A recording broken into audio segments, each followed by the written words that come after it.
अस्सलामु अलैकुम वरहमतुल्लाहि वबरकातुहू। नाज़रीन मोहतरम, दोस्त अहबाब जो है वो इलेक्शन के रिजल्ट को लेकर बहुत परेशान है। तो मैं आपको रिजल्ट जो है कि तहरीक लब्बैक पाकिस्तान जो है वो कितनी सीटें जो है वो जीती है और मामलात जो है अब आगे क्या होंगे, वजीर आजम कौन बनेगा, तो ये वीडियो के अंदर कुछ डिस्कस करना है। तो तमाम दोस्तों ने चैनल को जरूर सब्सक्राइब करना है, क्योंकि चैनल को सब्सक्राइब करेंगे तो आपको इंशाल्लाह लेटेस्ट अपडेट मिलती रहेगी। नाज़रीन मोहतरम, आपको बताना चाहता हूं, सबसे पहले हम ये आए कि अब मामला क्या होगा। सबसे मामला ये चल रहे हैं कि जनाब, पहले तो हम कहते थे कि नून लीग जनाब नवाज शरीफ जो है वो वजीर आजम बनेगा, सब लोगों के जेहन में था। लेकिन वोटों ने जो है वो इस तरह काया पलटी है कि जनाब उनकी जमात को कोई पसंद जो है वो नहीं कर रहा। जनाब कितनी जगह से जनाब उनको जो है वो शिकस्त जो है वो हो गई है।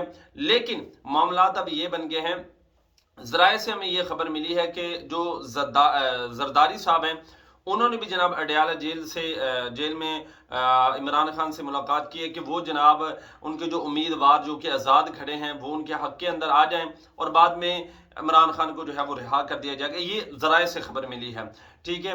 और दूसरा, अगर आप एक बात देखें तो जो अडयाला जेल है वहां पर आप देखें तो एक पुलिस की भारी नफरी जो है उसको तयन कर दिया गया है।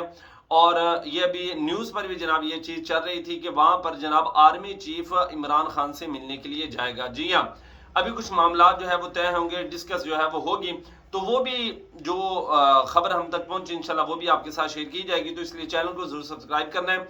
और दूसरी नाज़रीन मोहतरम बात कि तहरीक लब्बैक पाकिस्तान जो है उसने कितनी सीटों पर जो है वो फतह हासिल की है, तो इस हवाले से बात करें तो NA 50 और NA 240 कराची से, और तकरीबन 2 और मकाम है जहां से तहरीक लब्बैक पाकिस्तान जो है वो भारी वोटों के साथ जो है वो लीड कर रही है, जो है वो आगे जा रही है। लेकिन अभी तक जो है ये गैर हतमी गैर सरकारी जो है वो नतीजा है, हतमी फैसला इलेक्शन कमीशन ऑफ पाकिस्तान जो है वो सुनाएगा।